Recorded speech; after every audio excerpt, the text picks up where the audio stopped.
Declassified. June 15, 1944. The ancient stone walls of St. Malo rose like weathered sentinels against the storm-lashed Brittany coast, their medieval grandeur now scarred by weeks of artillery fire and machine gun nests. Father Michael O'Brien crouched behind a collapsed section of the abbey's outer wall, his black cassock torn and mud-stained, his weathered hands gripping a canvas satchel that contained something far more potent than any conventional weapon. The salt spray from the channel mixed with the acrid smoke of burning buildings, creating a haze that stung his eyes and made every breath taste of cordite and desperation. Through the swirling mist, he could make out the advancing German column, 1,200 Wehrmacht soldiers moving with the mechanical precision that had terrorized Europe for 4 years. Their field-gray uniforms appeared ghost-like in the pre-dawn gloom, punctuated by the distinctive silhouettes of MG-42 machine guns, Panzerfausts, and the dreaded STG-44 assault rifles that had turned the tide in so many battles. The rhythmic clatter of their hobnailed boots on cobblestone echoed off the ancient walls like a funeral march, while their officers' sharp commands cut through the morning air in harsh, guttural German. The priest's breath formed small clouds in the June chill as he pressed himself deeper into the shadows. His fingers found the worn wooden cross hanging from his neck, the same cross his grandmother had given him in County Cork 37 years ago, when the world was simpler and evil seemed like something confined to Sunday sermons. Now, watching the methodical advance of Hitler's war machine, he understood that evil was real, immediate, and wearing jackboots. Behind him, the remaining defenders of St. Malo were down to their last ammunition clips. 73 men of the 82nd Airborne Division, cut off from their main force during the chaos of D-Day +9, had been holding this section of the ancient port city for 6 days. Their faces, streaked with soot and exhaustion, told the story of men who had already given everything they had. Staff Sergeant Rodriguez clutched a Thompson submachine gun with only 2 magazines remaining.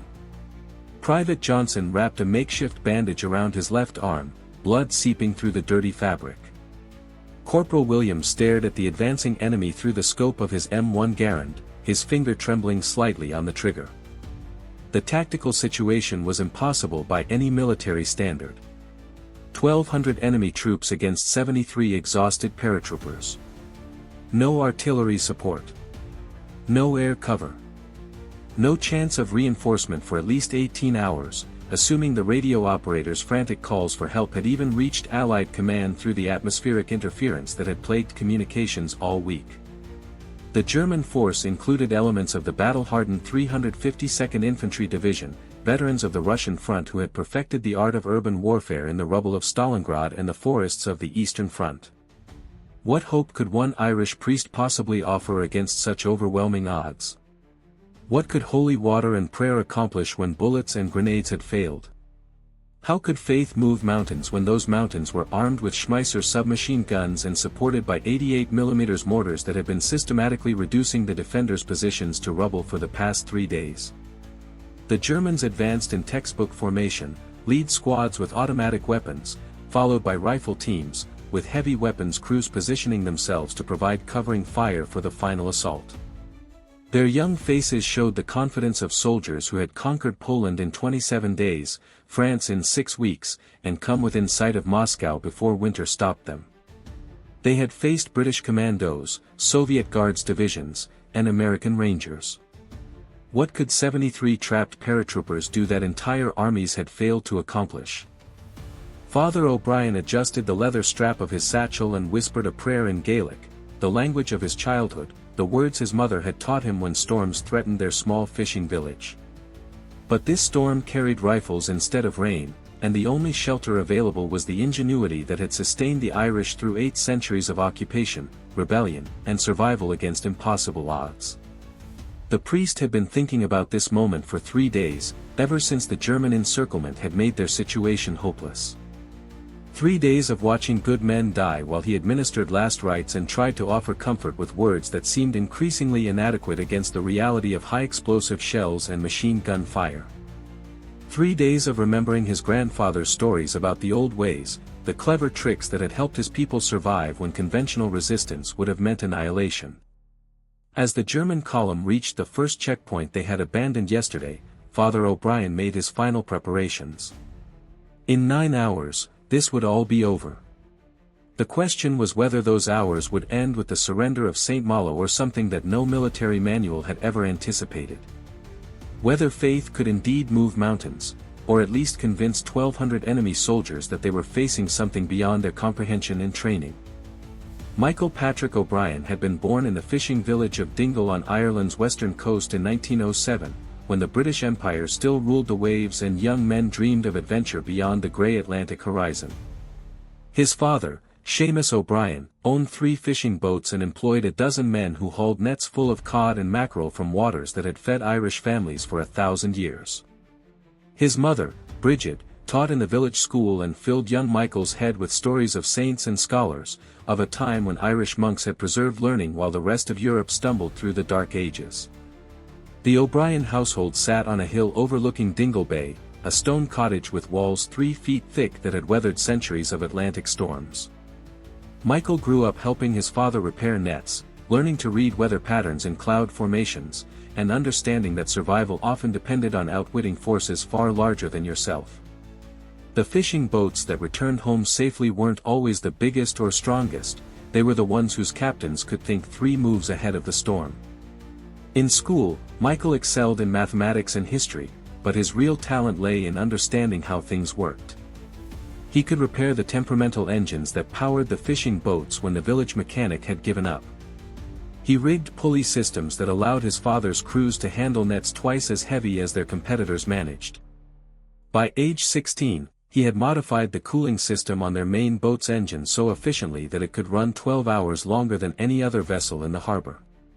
But Michael's calling lay elsewhere. At 17, watching Father Donnelly comfort Mrs. Murphy after her husband was lost in a storm, he understood that fixing engines was only one kind of problem solving. People needed different repairs, spiritual ones that required patience, wisdom, and sometimes a touch of what his grandmother called the old knowledge. The kind of practical mysticism that had helped the Irish survive everything from Viking raids to Norman conquests to centuries of English occupation. Seminary training in Dublin exposed Michael to formal theology, but he never lost his fisherman's instincts. He approached religious questions like mechanical problems: what works, what doesn't, and how can you modify the system to achieve better results? His professors sometimes worried about his unorthodox methods, but his results spoke for themselves. During his pastoral training, he could reach troubled parishioners that other seminarians couldn't help, using combinations of scripture, psychology, and what he privately called creative interpretation. Ordained in 1932, Father O'Brien spent his first decade serving rural parishes across County Cork, dealing with farmers who had lost their land, fishermen struggling through economic depression, and young men who saw emigration to America as their only hope. He learned that faith without practical application was just philosophy, but practical solutions without spiritual foundation lacked the power to truly transform lives. He developed techniques for helping people that borrowed from traditional Irish folklore, Catholic mysticism, and simple human psychology, whatever worked to ease suffering and restore hope. When war erupted in Europe, Father O'Brien watched young men from his parishes volunteer for the British Army despite centuries of Irish resentment against English rule.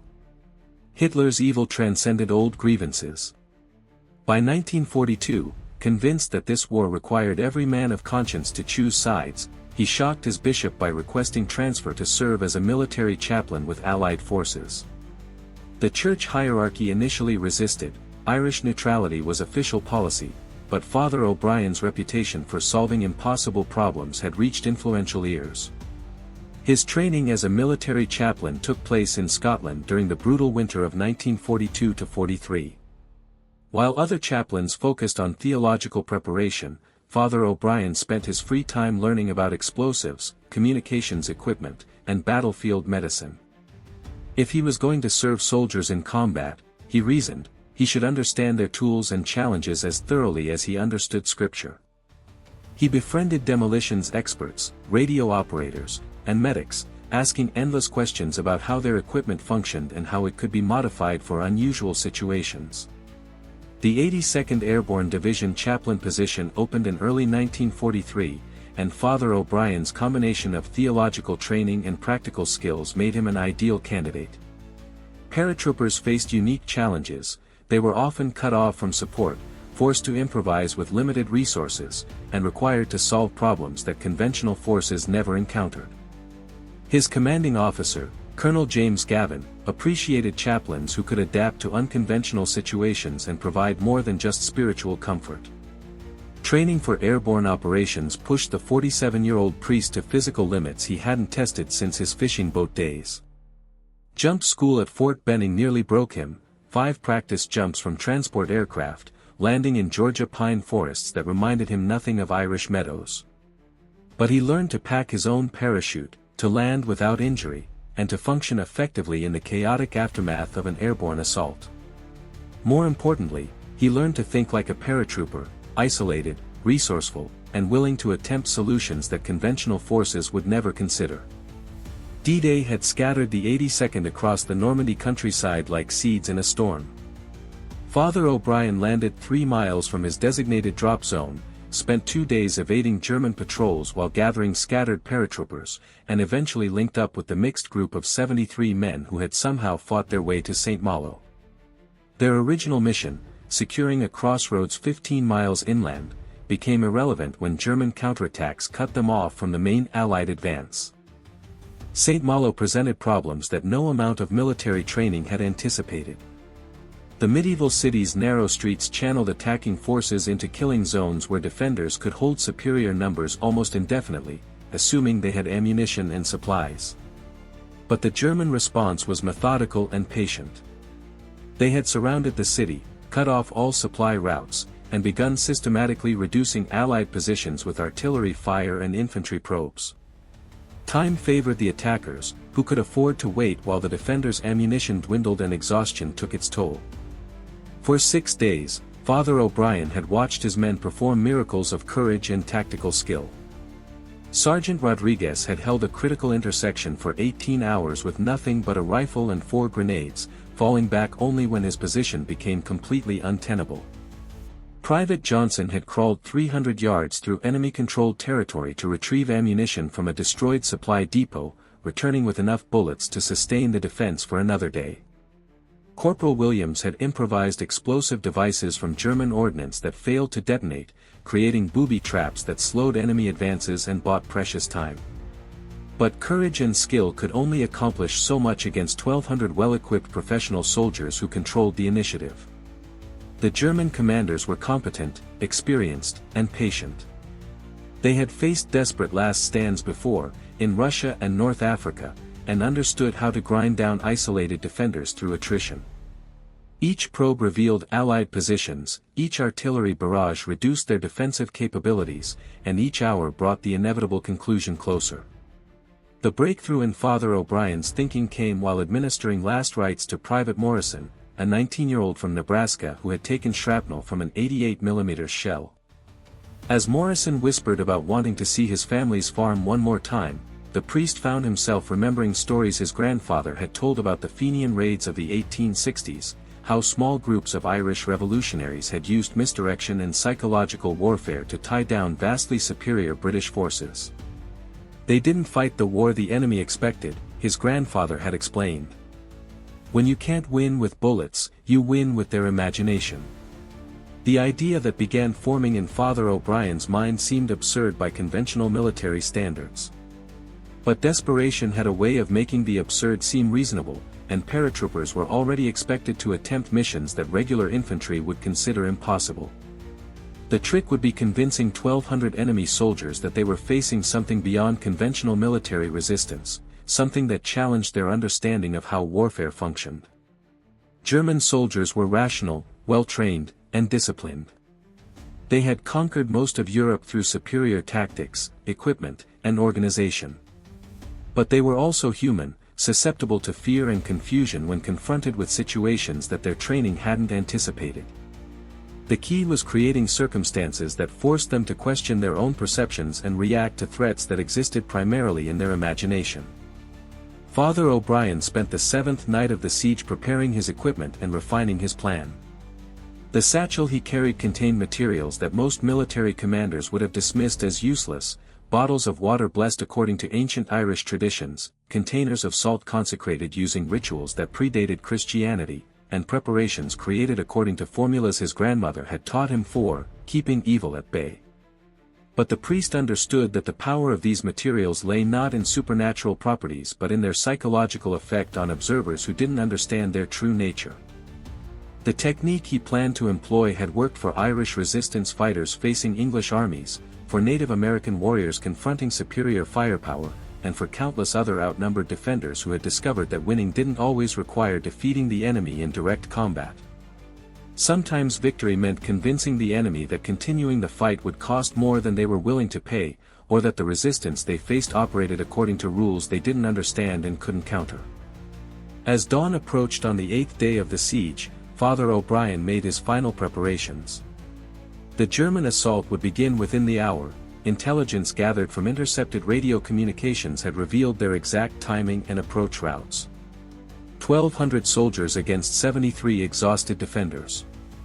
The mathematics of conventional warfare made the outcome inevitable, but Father O'Brien had learned long ago that human conflict involved more variables than simple arithmetic could calculate. The technique he was about to employ required precise timing, careful positioning, and absolute commitment to maintaining the illusion even if it seemed to be failing. Like the fishing boat captains of his youth who had learned to navigate by reading subtle signs that landlubbers couldn't perceive, he would have to trust his instincts and improvise solutions as circumstances developed. The next 9 hours would determine whether creativity could triumph over conventional force, whether faith could indeed move mountains, or at least convince mountains to move themselves. The innovation Father O'Brien had developed combined elements of medieval siege warfare, Irish folklore, modern chemistry, and practical psychology into something that no military manual had ever documented. The technique centered on exploiting the German army's systematic approach to urban combat, turning their methodical training into a vulnerability that could be manipulated by defenders who understood how to create the right kind of confusion at precisely the right moment. The first component involved the strategic placement of blessed water in bottles and containers throughout the German approach routes. But this wasn't ordinary holy water. Father O'Brien had prepared it using ancient Irish techniques that his grandmother had taught him for blessing the boundaries. Each container held water mixed with specific combinations of salt, blessed herbs, and trace amounts of phosphorus compounds that he had extracted from abandoned flares and signal devices found throughout the bombed sections of St. Malo. The phosphorus was the critical element that transformed folklore into functional battlefield deception. When exposed to air and moisture under the right conditions, these compounds created brief flashes of greenish-white light, barely visible in daylight but unmistakably supernatural looking in the pre-dawn darkness when the German assault would begin. The effect lasted only seconds, but those seconds occurred exactly when advancing soldiers would be most psychologically vulnerable to unexpected phenomena. Father O'Brien had spent 3 days testing different concentrations and timing mechanisms, using materials scavenged from destroyed Allied equipment and German ordnance that had failed to detonate. He discovered that glass bottles with specific types of cork stoppers could be rigged to release their contents when disturbed by footsteps or nearby explosions, creating what appeared to be spontaneous manifestations of mysterious light exactly where enemy soldiers would be advancing. The second component leveraged the medieval architecture of St. Malo itself. The city's ancient stone walls and narrow passages created acoustic effects that could amplify and distort sound in ways that seemed supernatural to observers who didn't understand the underlying physics. Father O'Brien had mapped these acoustic anomalies during his 6 days in the city, identifying specific locations where whispered words could be heard clearly 100 yards away, where normal conversation became an echoing chorus, and where carefully timed sounds could seem to come from impossible directions. Using this knowledge, he had positioned his 73 defenders in locations where their voices could be projected through the medieval stone passages to create the illusion of a much larger force speaking in unison. When the German advance reached predetermined positions, the defenders would recite Latin prayers simultaneously, not for spiritual effect, but because Latin phrases spoken in chorus through stone passages would sound like supernatural invocations to soldiers who didn't expect to encounter religious resistance. The third element exploited German cultural conditioning about supernatural phenomena. Wehrmacht soldiers had grown up hearing stories about ghosts, ancient curses, and supernatural guardians that protected sacred places. While their military training emphasized rational thinking, their cultural background made them psychologically susceptible to fear when confronted with apparently paranormal events, especially in locations with obvious religious significance.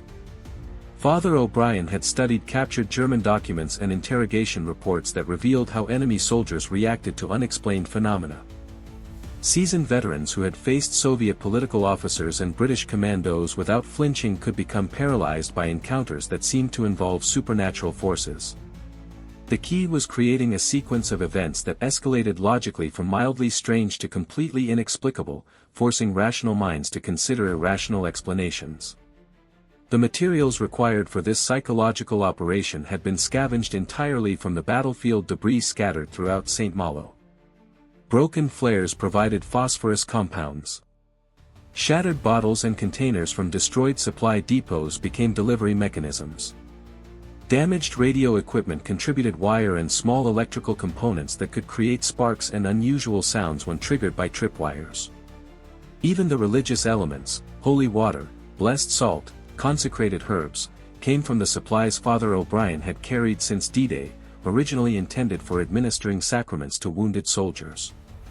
The most challenging aspect of the preparation involved timing coordination. The psychological effect required multiple seemingly supernatural events to occur in precise sequence as the German advance reached specific positions. Too early, and the enemy would have time to investigate and discover the deception. Too late, and the advancing soldiers would have already committed to their assault routes and become too focused on immediate tactical concerns to be distracted by apparent paranormal activity. Father O'Brien had solved this timing problem by creating a cascade system where each triggered event automatically initiated the next phase. Tripwires connected to the phosphorus containers were positioned so that advancing soldiers would trigger them in sequence, creating a progression of mysterious lights that seemed to follow the German advance while actually being caused by it. Sound amplification devices made from damaged radio equipment were set to activate when specific positions were reached, creating the impression that the defenders possessed supernatural awareness of enemy movements. The testing process had been necessarily limited. Too much experimentation would have revealed the positions to German observers who were undoubtedly watching the Allied-controlled sections of the city. But Father O'Brien had managed to verify the key components during the chaos of previous artillery bombardments, when sound and light anomalies could be attributed to exploding shells rather than deliberate deception. The phosphorus flashes worked as intended, the acoustic amplification produced the desired effects, and the timing mechanisms functioned reliably under battlefield conditions. The psychological foundation for the operation rested on understanding how rational minds processed apparently irrational information. German soldiers were trained to assess threats, identify targets, and respond to tactical situations according to established doctrine. When confronted with phenomena that didn't fit their training categories, they would naturally attempt to apply familiar explanations, enemy weapons, unfamiliar Allied tactics, or equipment malfunction. But if the phenomena persisted and escalated beyond rational explanation, their psychological conditioning would force them to consider supernatural causes.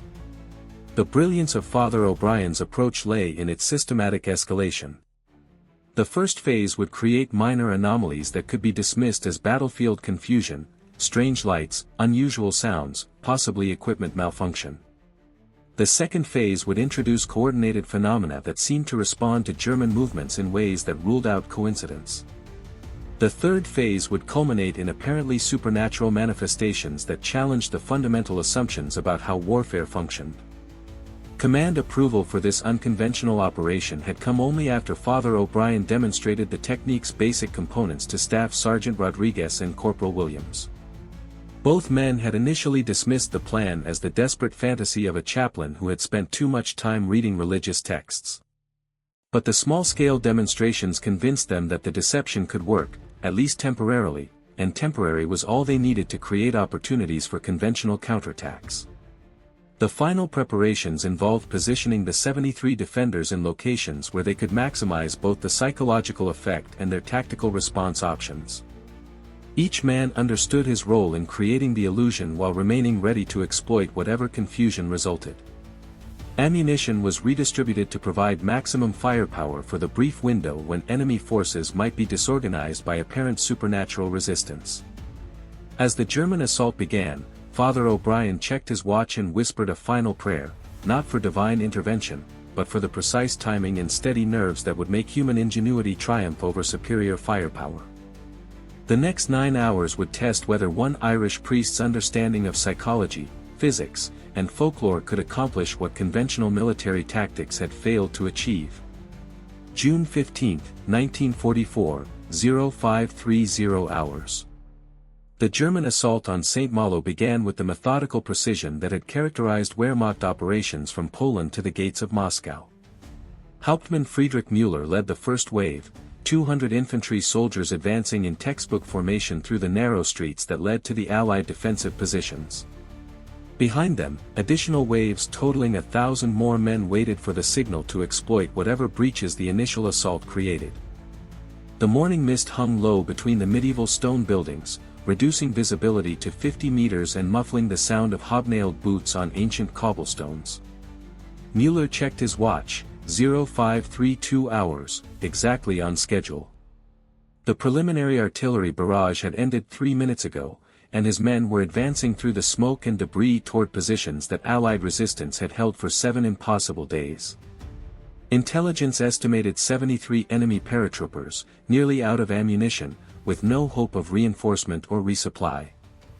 Father O'Brien crouched behind the collapsed wall of St. Vincent's Chapel, his weathered hand steady on the first trigger mechanism that would initiate the cascade of events he had spent 3 days preparing. Through a gap in the stones, he could see the German point squad approaching the intersection where his first surprise waited. 20 meters. 15. 10. The lead soldier's boot hit the carefully positioned tripwire. The phosphorus compound ignited with a brilliant green-white flash that lasted exactly 3 seconds, long enough to register as impossible, brief enough to leave observers questioning what they had actually seen. The light erupted from what appeared to be empty space in the center of the intersection, accompanied by a sound like silk being torn, created by friction wires connected to metal fragments that vibrated when the chemical reaction occurred. Hauptmann Müller raised his hand, halting the advance. His training provided no explanation for spontaneous light manifestations in empty intersections. Equipment malfunction seemed unlikely, no Allied forces were visible in the immediate area, and chemical weapons would have produced different effects. He signaled for his communications specialist to report the anomaly while the advance continued at increased caution. The second trigger activated as the German column reached the predetermined position 40 meters further into the Allied defensive zone. This time, 3 phosphorus containers ignited simultaneously in a triangular pattern around the advancing soldiers, creating the illusion of coordinated supernatural phenomena responding to their presence. The lights pulsed in sequence, green, white, green, while hidden sound devices produced a low harmonic resonance that seemed to emerge from the medieval stone walls themselves. Private Klaus Richter, 19 years old and veteran of campaigns in Russia and Italy, found himself gripping his rifle with hands that had begun to tremble. Rational explanations seemed increasingly inadequate. The lights appeared in locations that showed no evidence of Allied equipment or personnel. The sounds had no identifiable source. Most disturbing, the phenomena seemed to anticipate German movements in ways that suggested surveillance capabilities beyond conventional military reconnaissance. The third phase began when the advancing infantry reached the acoustic focal point that Father O'Brien had identified during his 3 days of preparation. 73 Allied voices began speaking Latin in unison, their words amplified and projected through the medieval stone passages until the prayers seemed to come from the walls themselves. Pater noster que es in caelus, sanctificetur nomen tuum. The ancient words echoed through the narrow streets with supernatural resonance while phosphorus flashes provided visual punctuation to the verbal incantation. Hauptmann Müller attempted to maintain tactical discipline, but his men were beginning to show signs of psychological stress that threatened unit cohesion. Combat veterans who had faced Soviet Guards divisions without flinching were now checking their equipment repeatedly, looking over their shoulders for threats that conventional doctrine couldn't identify. The phenomena were escalating in ways that suggested intelligence and coordination beyond anything in their tactical experience. The fourth trigger created the most dramatic effect yet. As the German column attempted to advance past a bombed-out section of the city wall, carefully positioned mirrors and metal fragments reflected phosphorus flashes to create the illusion of lights moving through solid stone. The effect lasted only seconds, but those seconds showed what appeared to be supernatural entities passing through medieval walls while Latin chants continued to echo from impossible directions. Hidden wire systems created additional sounds, metal clanking, chains rattling, voices whispering in Gaelic that most German soldiers couldn't understand but recognized as not German, not French, and therefore inexplicable. The psychological tipping point came when Sergeant Heinrich Weber, a veteran of Stalingrad who had never retreated from any enemy, reported to his commander that his men were requesting permission to withdraw and reassess the tactical situation. Weber had led assault teams against Soviet positions defended by political officers who shot deserters, had personally cleared bunkers defended by fanatic resistance fighters, and had never encountered anything that shook his confidence in conventional military solutions. But this resistance seemed to operate according to rules that his training hadn't anticipated. Father O'Brien triggered the fifth and final phase as the German advance began to waver. All remaining phosphorus devices ignited simultaneously, creating a coordinated light display that seemed to surround the enemy column with supernatural manifestations. The acoustic amplification reached maximum intensity as all 73 defenders recited the same Latin prayer while sound devices produced harmonic frequencies that made the ancient stones seem to vibrate with otherworldly energy. The cumulative effect suggested that St. Malo itself had awakened to resist the German assault with powers that transcended conventional warfare. Hauptmann Müller made the decision that Father O'Brien had hoped for, tactical withdrawal to reassess the situation and request specialized support. The phenomena clearly indicated Allied capabilities that Wehrmacht doctrine had never addressed. Chemical weapons seemed unlikely given the specific visual and auditory effects. Conventional military technology couldn't explain lights that appeared in empty space or voices that came from solid stone walls. The most rational response was to halt the assault pending arrival of specialists who could identify and counter whatever unconventional resistance methods the Allied forces were employing. The German withdrawal began at 0647 hours, exactly 1 hour and 17 minutes after the assault had commenced.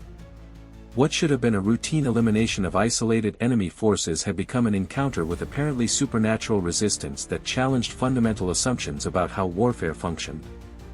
Müller's radio report to divisional headquarters described anomalous phenomena suggesting unconventional Allied defensive capabilities requiring specialist assessment before tactical operations can continue. As the Wehrmacht column pulled back to positions 500 meters from the Allied perimeter, Father O'Brien allowed himself a brief smile. The immediate tactical objective had been achieved, the assault had been halted without conventional military engagement. But the psychological operation's success created new challenges. The Germans would return with specialists, scientists, perhaps even Ahnenerbe occultists who might recognize the deception. The delay was temporary unless it could be leveraged into something more permanent. The morning success had bought 9 hours of time, but those hours needed to be used effectively. Allied radio communications had finally established contact with divisional headquarters, and reinforcement units were advancing towards St. Malo with armor support that could break the German siege. Father O'Brien's innovation had created the opportunity that conventional resistance couldn't achieve, a pause in enemy operations long enough for tactical circumstances to change dramatically. The 73 defenders used their unexpected reprieve to redistribute ammunition, treat wounded, and prepare for the inevitable return of German forces with countermeasures for whatever they believed they had encountered. But the psychological damage had been done. Wehrmacht soldiers who had advanced with confidence and professional competence were now psychologically prepared to encounter supernatural resistance that their training couldn't address. Even when they discovered the deception, the memory of apparent paranormal phenomena would continue affecting their tactical decision-making. Staff Sergeant Rodriguez, checking the pulse of the defensive positions, found Father O'Brien cleaning his equipment with the methodical care of a fisherman maintaining nets after a successful day at sea. "Padre, that was the craziest thing I've ever seen work in 20 years of soldiering. How did you know they'd react that way?" Father O'Brien considered the question while carefully storing the remaining phosphorus compounds for potential future use. Same reason a storm can turn a fishing fleet around, Sergeant. Sometimes it doesn't matter how big or strong you are if you can't understand what you're facing. The Germans are good soldiers, but they're still human. Humans have imagination, and imagination can be more powerful than artillery if you know how to use it properly. The final German assault came at 1,430 hours, supported by specialists who had spent the morning analyzing the morning's phenomena and developing countermeasures for what they had concluded were sophisticated Allied psychological warfare techniques. But by then, Allied armor had reached St. Malo's outskirts, and the tactical situation had shifted decisively in favor of the defenders. The 9 hours that Father O'Brien's innovation had provided proved sufficient to transform an impossible defensive situation into a conventional military victory. Recognition for Father O'Brien's achievement came through official channels that had no precedent for documenting supernatural warfare techniques. The Distinguished Service Cross citation credited him with innovative tactical methods that disrupted enemy assault operations and preserved Allied defensive positions pending arrival of reinforcement units. The specific details remained classified, not for security reasons but because military bureaucracy lacked categories for describing psychological operations based on Irish folklore and medieval chemistry. Colonel Gavin's personal commendation was more specific and more accurate. Father O'Brien's unconventional approach to defensive warfare demonstrated that innovation and creativity can achieve tactical objectives that conventional methods cannot accomplish. His understanding of human psychology, combined with practical engineering skills and absolute commitment to mission accomplishment, exemplifies the adaptability that airborne operations require. The immediate military recognition, however, paled beside the reaction of the 73 men whose lives had been saved by 9 hours of breathing room. They had witnessed something that challenged their understanding of how warfare functioned, had participated in an operation that seemed to blur the line between military tactics and supernatural intervention. For many, the experience would remain the defining moment of their military service, the day they learned that victory sometimes required believing in impossible solutions and having the courage to attempt them. Father O'Brien's innovation spread through the Allied command structure as an example of how unconventional thinking could solve tactical problems that conventional doctrine couldn't address. Special Forces units began incorporating similar psychological warfare techniques into their operations, using local folklore and cultural conditioning to create advantages that superior firepower couldn't provide. The specific methods varied by region and tactical situation, but the underlying principle, that human imagination could be weaponized through careful manipulation of environmental factors, became part of Allied doctrine for dealing with seemingly impossible tactical situations. The technique's broader implications extended beyond immediate military application. Post-war analysis revealed that the German army's systematic approach to warfare, while generally superior to Allied methods, created specific vulnerabilities that could be exploited by defenders who understood psychology as well as tactics. The Wehrmacht's strength, methodical, rational, thoroughly planned operations, became a weakness when confronted with phenomena that didn't fit established categories and required responses that doctrine hadn't anticipated. Father O'Brien returned to Ireland in 1946, declining offers to remain with Allied occupation forces or accept permanent military chaplain positions. He resumed pastoral duties in County Cork, serving rural parishes that needed priests who understood both spiritual counseling and practical problem-solving. His parishioners never learned the details of his military service, but they benefited from techniques he had developed for helping people cope with problems that seemed beyond conventional solutions. The war had changed him in ways that only became apparent during quiet moments when his mind returned to that June morning in St. Malo. He had learned that evil was real and immediate, that good men could die for lack of imagination, and that faith without practical application was inadequate for confronting the challenges that human conflict created. But he had also discovered that creativity could triumph over superior force, that understanding human nature was as important as understanding technology, and that sometimes the impossible became possible when someone had the courage to attempt solutions that conventional wisdom dismissed. Father O'Brien's post-war years were spent applying wartime lessons to peacetime challenges. He helped farmers develop innovative techniques for improving crop yields during economic difficulties. He worked with fishermen to design equipment modifications that increased safety and efficiency. He counseled troubled young people using methods that combined traditional religious teaching with psychological insights he had gained from studying human reactions under extreme stress. The priest's reputation for solving impossible problems attracted attention from people throughout Ireland and eventually beyond.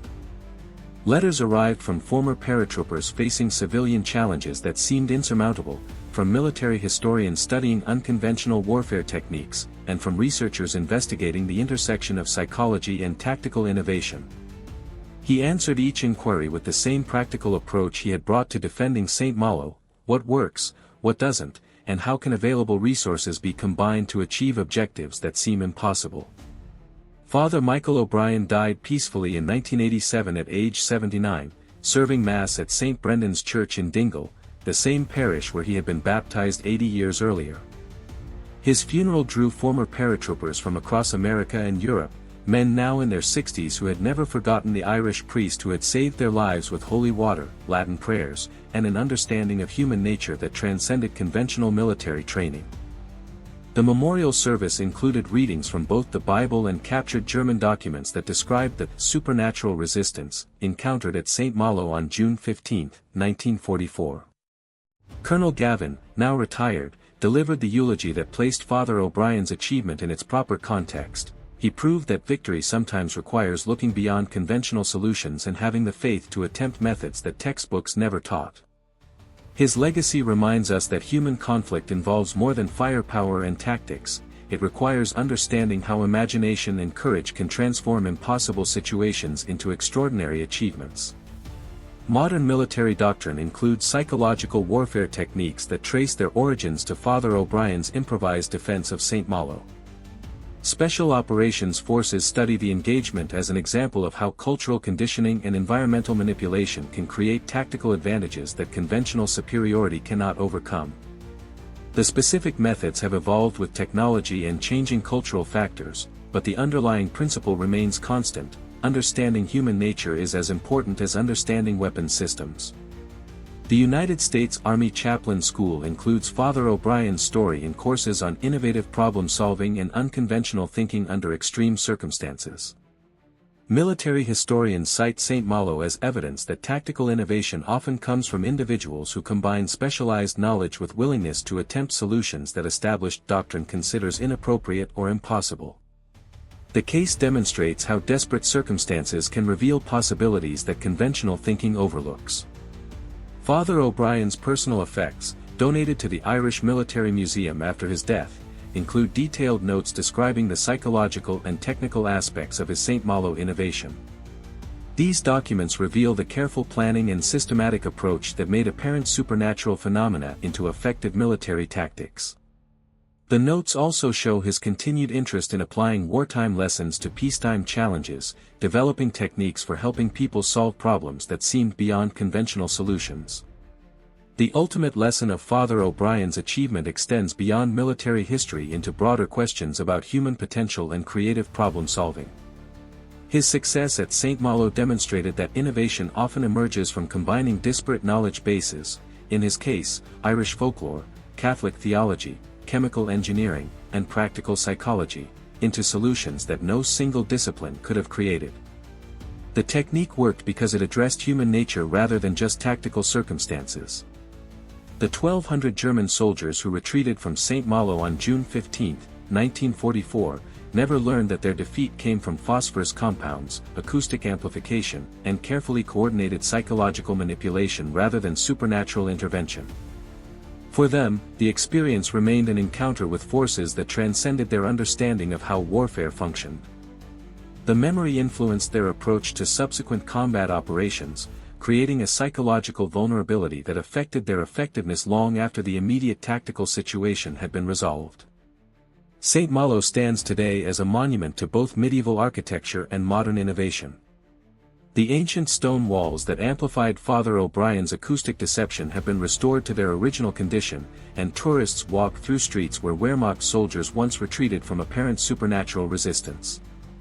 A small plaque near St. Vincent's Chapel commemorates the Allied defense of the city, though it makes no mention of holy water, Latin prayers, or the Irish priest whose imagination accomplished what conventional military force could not achieve. The final accounting shows the remarkable efficiency of Father O'Brien's innovation. 9 hours of delay, achieved through materials that cost nothing and techniques that required no specialized equipment, created the opportunity that saved 73 Allied lives and prevented German control of a strategically important port facility. The tactical success demonstrated that human creativity, properly applied, could multiply limited resources into disproportionate results, a lesson as relevant to modern challenges as it was to medieval warfare in a 20th century setting. Father Michael O'Brien's legacy lives in every situation where someone faces impossible odds and remembers that victory sometimes requires looking beyond conventional solutions toward possibilities that textbooks never taught. His story reminds us that faith without practical application remains incomplete, but practical knowledge guided by moral purpose can achieve results that seem miraculous to observers who don't understand the underlying principles. Sometimes, indeed, holy water and imagination can accomplish what artillery and courage cannot achieve, not through supernatural intervention, but through human ingenuity applied with absolute commitment to protecting what matters most.